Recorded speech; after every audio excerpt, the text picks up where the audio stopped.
We started it last week, in which we quoted this Talmudic sage, Rabbi Elazar Hamodai, Rabbi Elazar of Modin, and he said 5 things. And I'm just going to rattle them off quickly and then go back to the first and then dwell more on the second. One who profanes sacred things, that's number 1. One who degrades the festivals, 2. Who publicly humiliates his fellow, 3. Who abrogates the covenant of our father Abraham, number 4. And the last one, and who interprets the Torah in a manner contradictory to its true intent. Someone who distorts the meaning of the Torah. And what about all these 5 categories? So Rabbi Elazar concludes, even though this person may possess Torah and good deeds, but nevertheless he has no share in the world to come.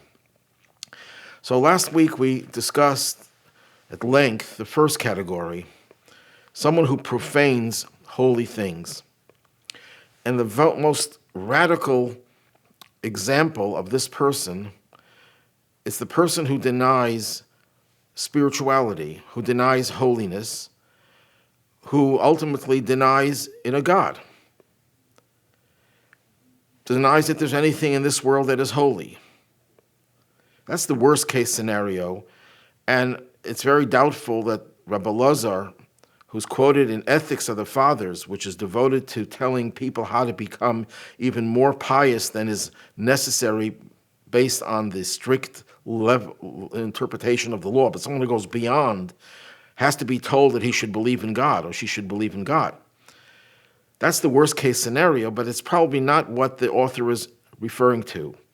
So we have to go a little bit more sophisticated than that. Someone who doesn't believe that everything can be divided into different categories of holiness, that there are some things that are more holy than other. This person believes everything is equal. So if one thing is holy, then why should another thing not be holy? Why should there be a difference between holy things? Let's say a mezuzah is holy, a pair of tefillin is holy, a Torah scroll is holy. So why should just a regular piece of leather, any other object, not be holy? Isn't God present in everything? We call him omnipresent. So this person does not want to believe that there are things that are more overtly holy than other things. But also, a more sophisticated person will say, yes, there is a realm called holiness. There is a divine realm, a spiritual realm, and there's a physical realm. And the two are parallel lines and they never meet. It's hard for this person to comprehend that something spiritual could dwell within something physical and material. They're 2 distinct worlds. Now, if you translate this attitude in behavior, this person says, when I am in the synagogue and I'm praying, I'm spiritual. When I'm in business, I have to be as ruthless as I can possibly be. Or a person will say, why should I keep kosher? Why is kosher more holy than non-kosher? They look the same. They taste the same. Why should one be considered more holy than the other? This is a person who doesn't believe there can be differences or doesn't believe that holiness dwells within physicality. And then the Rebbe adds another dimension, a more profound and deeper dimension. Yes, this person concedes there is a God, there is holiness, and the holiness could pervade even a physical object. But that's if God says that it's holy. God says, write these words on the doorpost of your home. So God created a mezuzah concept, which makes the parchment upon which it's written a holy object. But there are things in Jewish law that we make holy. For example, if a person designates an object in the days that we had the temple, that this object should be donated to the holy temple, that object becomes holy. Or someone designates an animal as an offering, that animal is holy. You're not allowed to treat the animal the way you would any other animal. It is off limits. The object is off limits. It's a crime to use that object for our personal benefit. But who makes the thing holy? We make it holy. Could a human being, a mere mortal, take something that is not holy and make it holy? The answer is yes. But sometimes a person can have a hard time believing that human beings were endowed with the power of creating holiness. But that's the reality. We were given that power. And this is where Judaism perhaps differs from other religions that believe in God, of course, and they believe that God is in control of everything, which is, of course, something we believe in as well. But we also believe that God endowed humanity with the spiritual power and the ability to transform something physical into something that is overtly holy and different, it exists on a different plane as compared to everything else. So that is more or less a synopsis of what we discussed last week. And then we get to the second category. The second category is the person who disgraces the holidays, degrades the festivals, in another translation. In other words, someone who treats the holy days and trivializes them, doesn't value them. What exactly is the underlying sentiment or the underlying ideology of this person who doesn't respect the festivals? So here too, there are many different levels. In the most extreme form, which I doubt the author was intending, but in order to understand the other forms, we have to go to the very beginning. The first and most basic understanding that Rabbi Elazar is trying to dispel is the person who denies God's involvement in our world, which is what the Sabbath and festivals are there to enforce, to reinforce. In other words, here's a person, again in the most extreme form, a person who says that they believe in God, yes, that they believe in, but they don't believe that God is the creator. That was Aristotle's belief, that God and the universe are parallel entities, and they always existed. The world always existed in some form or another, and God always existed. But God is not the creator. Maimonides devotes a large section of his Guide for the Perplexed to show that that Aristotle's belief has no real rational basis, and that the Torah is very clear in the very first word, Bereshit, in the beginning.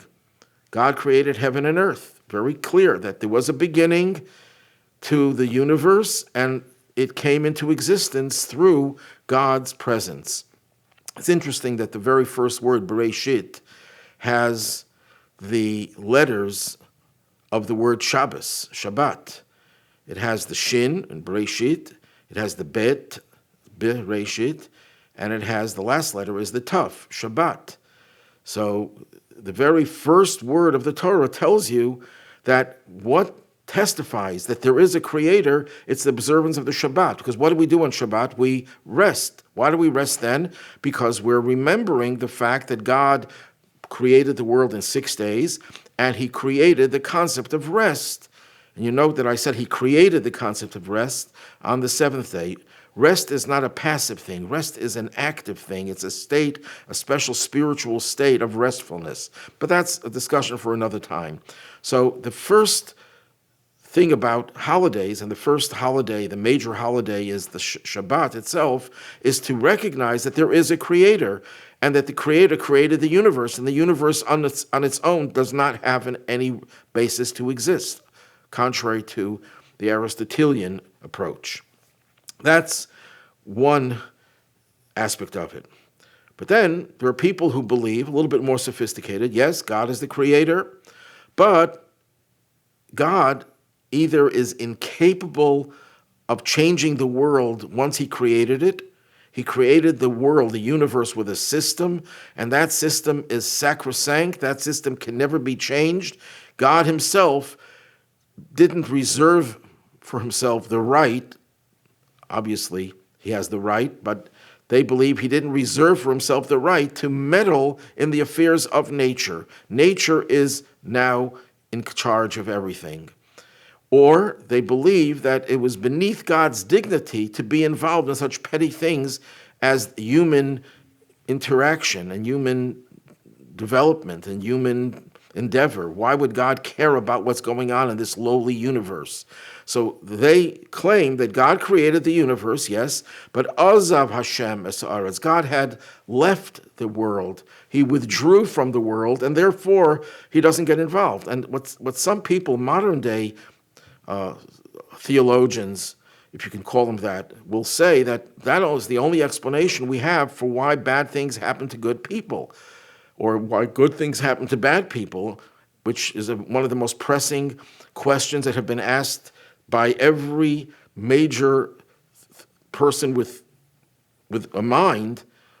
And even lesser people have asked this question: why is there so much suffering in this world, especially when we're dealing with good people, righteous people who suffer? And the attempted answer is, well, God is not in control. Yes, God would love to see everything going the way it should, and good people should prosper, and evil people should not, but he's not in control anymore. Well, how do we demonstrate that we totally repudiate that belief system, that God is not in control? That's by observing the festivals, the holidays.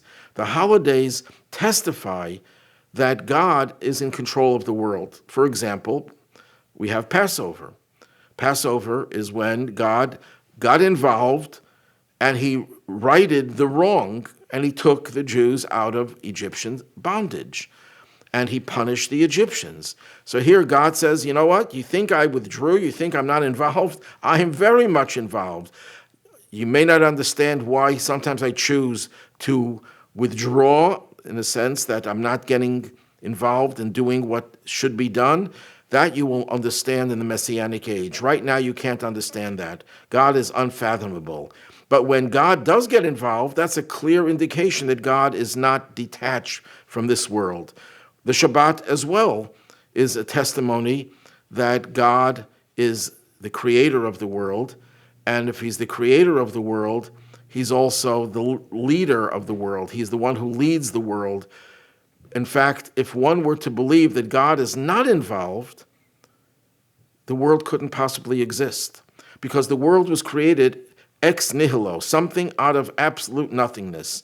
There's no basis to create something out of nothing. Yes, you can take something minuscule, subatomic, and turn that into something more powerful, something bigger than what you had originally, but that's taking something and turning it into something else. But there's no such thing. It doesn't even make sense to take nothing, absolute nothingness, and turn it into somethingness. Only God can do that. And if God does it and leaves go, then the world would revert to its original state of nothingness. Unlike when God split the Red Sea, he didn't create something out of nothing. What he did simply was he allowed the water, which normally flows, to violate its norm and to stand up like a wall. And there are things that stand up like walls, like rocks, like bricks. So God just altered the nature of something, but he didn't change it in a way that is a radical change from the way it was before. But to create something out of nothing is the most radical change and is impossible unless there's a divine force that makes it happen. Therefore, every instant, God is recreating the world. Every instant, there's a new universe. Well, if that's the case, then obviously God is very much involved in continuously creating the world. That's what Shabbat reminds us, that God is the God of creation and there must be continuous creation. The other holidays remind us of the fact that God could intervene miraculously and redeem us. The holiday of Sukkot, for example, one of the reasons why we observe that holiday, because God provided us with booths when we were in the desert. Well, that's not a miracle. That means that God is responsible also for the natural occurrences of his world, that God is totally involved. And therefore, someone who disgraces, who denigrates the festivals, is denigrating the very idea that God is completely involved. Then there's another category.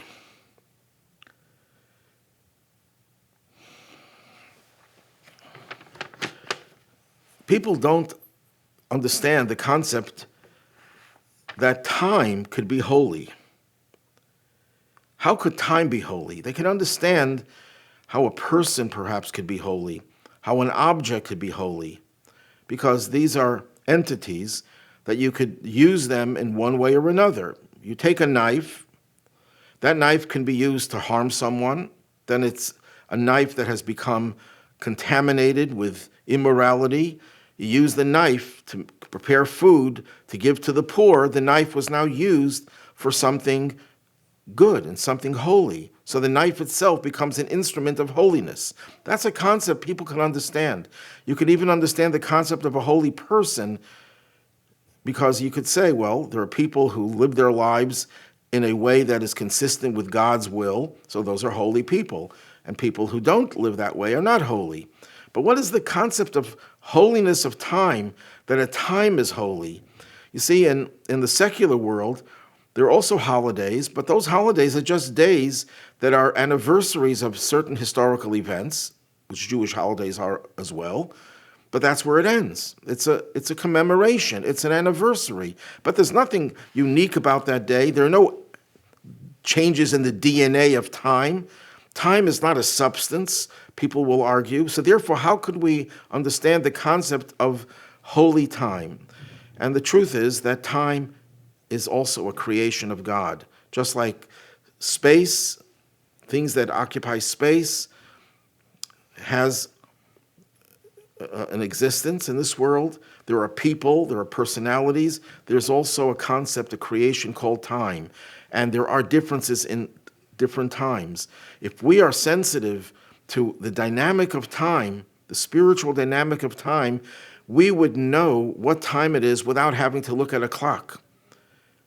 When the Alter Rebbe, the first Chabad Rebbe, was in prison, and was a prison where there was no windows, he couldn't see the sun rising or setting, couldn't see the stars.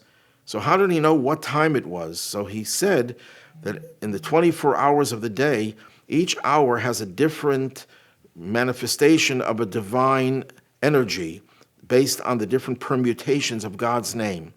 Without going into what exactly that means, he was sensitive to the spiritual dynamic of every time. And there are certain times that are much more powerful, much more holy than other times. But that's something that some people can have a hard time understanding. How do we make time holy? And that's really what a holiday is. You know, there's a very interesting thing about Chanukah. When the miracle of Chanukah happened, and the little bit of oil that only had enough to burn one day, and it lasted for 8 days, the miracle was, and also this was after the major miracle of defeating the Syrian Greeks, overwhelmingly superior to the Maccabees' forces, and yet we routed them and liberated the temple. Major reason for festivity, for celebration. They did not designate those days as Chanukah for the future. They waited a year. The Talmud makes it clear, Lishana Haba, the next year, they established these days as festivals, as holidays. Why did they wait a year? If they thought it was such a great miracle, they should have said, from now on the anniversary of this day, the 25th of Kislev, we're going to establish these days as holidays, as festivals. They didn't do that. They waited a year. And the answer is, they knew that just because something great happens on that day, that doesn't automatically mean that that day has a certain dynamic energy, a certain holiness that warrants declaring it and designating it as a holiday. Because what does the word holiday mean? Holy day. What makes that day holy? Something great happened? Maybe, maybe not. Only the Torah can tell us which days are inherently holy. Torah tells us the Sabbath is holy, Rosh Hashanah, Yom Kippur, and Sukkot, and Pesach, and Shavuot. But this was post-biblical, so how do we know if these days are deserving to be declared holidays, holy days? So they waited to the next year, and they, being the spiritual people that they were sensitive to the spiritual vibes, and they felt this holiness radiating through them. The day before, they didn't feel that holiness, even if they were holy people. But that day, they felt something pulsating in their veins. And they knew that this is a holy day. It's a holy day. So we will declare this day and designate it as a holiday for all future times. Throughout Jewish existence, from the time of this miracle, the year after the miracle, until the present, and according to the Midrash beyond, even in the Messianic age, the holiday of Chanukah will be a major source of divine inspiration and holiness. That's what a holiday is. It's not an anniversary, a commemoration of the past. We're not just remembering an event of the past. We're actually plugging in to a spiritual dynamic of holiness that is there and radiates every anniversary of the original miracle. So it's not just remembrance. The same thing is true about Passover. We're not celebrating a historical event. We are reliving that historical event because we're plugging into that energy. And that's something that some people may not understand and appreciate. So they say, what makes this day holy? You want to tell me it's a day to commemorate an event of the past? Fine, I'll do that. But tell me that the day is holy? That's something that they find difficult to understand. And then the Rebbe adds the other dimension, that holy days are days that were designated by the Torah, by God. All those days are mentioned in the Torah: Rosh Hashanah, Yom Kippur, Sukkot, Pesach, and Shavuot. But here we're talking about a holiday that the Maccabees, people, designated these days as holy. How could people make a day holy? Well, actually, we're talking about Chanukah, but even the other holidays, in this contradistinction to the Sabbath, it's people who make the holidays. How do we know when a day is supposed to be a holiday? Let's say we have Passover, the 15th day of the month of Nisan. What makes that day a holiday? The answer is the courts, with the representation of the Jewish people, would convene and they would decide when to declare the new beginning of the new month. They wouldn't use a calendar. We're commanded not to use a calendar, but to go by the sighting of the moon and testimony of witnesses and cross-examination of those witnesses, and then the court decides. And if the court made a mistake and they decided on the wrong day, that becomes Rosh Chodesh, that becomes the beginning of the month. The courts, the people create the holiday. Not just Hanukkah, which is a post-biblical holiday, but even the biblical holidays were created by people. True, holy people, righteous people, but nevertheless by people. So some people find it very strange. How could it be that human beings have the power to make a day holy, and these are considered to be biblical holidays? And the Talmud, anticipating this question, says that God himself and his whole entourage of angels, when they want to know when is the holiday going to occur, they come down and listen to the judges and the Sanhedrin and follow what they say when the date of Passover will occur.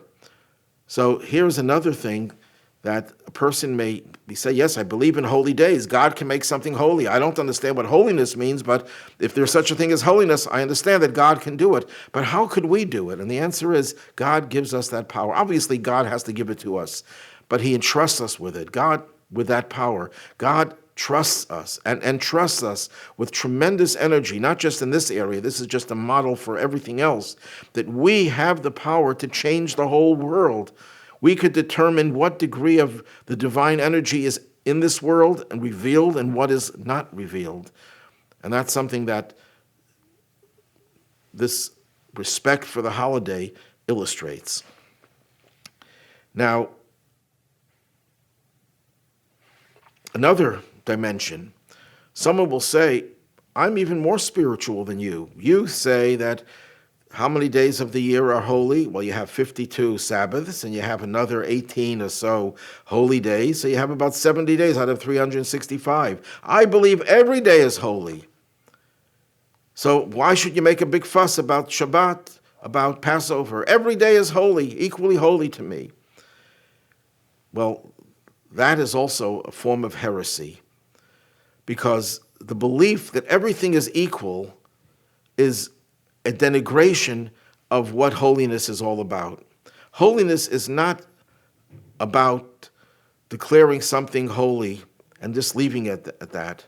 Declaring something holy means that we have to act in a certain way to show recognition of that.